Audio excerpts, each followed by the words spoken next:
మాజీ మంత్రి హరీష్ రావు 2 విషయాలల్లా రేవంత్ రెడ్డి తోపు అని చెప్తున్నాడు. అరే అదేంది ఎప్పుడు విమర్శించేటటువంటి హరీష్ రావు ఇయాలేమో రేవంత్ రెడ్డి తోపు అని చెప్తున్నాడు. ఏ విషయంలో తోపు అంటుండు అని చెప్తా అనుకుంటే రైతు రుణమాఫీకి సంబంధించి 2 విషయాలలో తోపు. ఒకటేమో బాగా తొండి చేయడానికి ఒకటి, ఇక తర్వాత అబద్ధాలు చెప్పడానికి ఒకటట.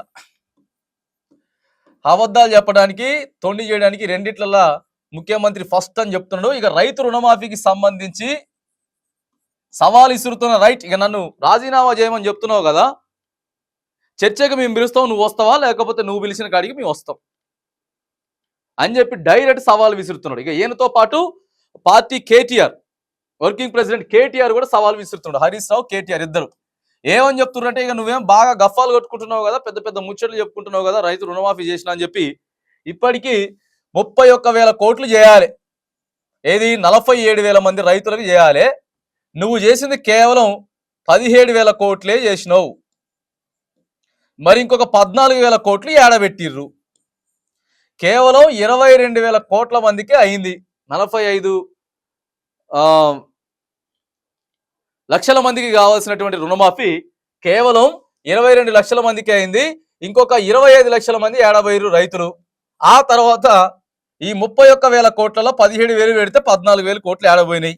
ఏ ఊరికైనా పోదాం, ఏ నియోజకవర్గానికైనా పోదాం, ఏ జిల్లాకైనా పోదాం, రైతు రుణమాఫీ పూర్తిగా కాలేదంటే కాలేదు, మేము నిరూపిస్తాం, మీరు సంపూర్ణంగా చేశారంటే మీరు నిరూపించండి అని చెప్పి మరి ప్రతిపక్షం వాళ్ళు ఫైర్ అవుతా ఉన్నారు.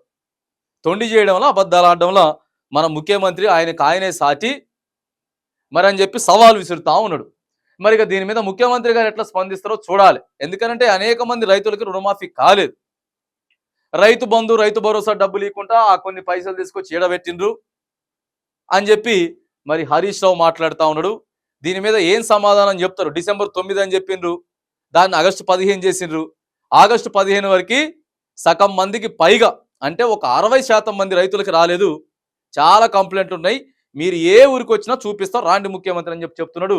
మరి దీన్ని కాంగ్రెస్ పార్టీ వాళ్ళు, ముఖ్యమంత్రి రేవంత్ రెడ్డి దీని మీద ఎట్లా స్పందిస్తారో చూడాలి.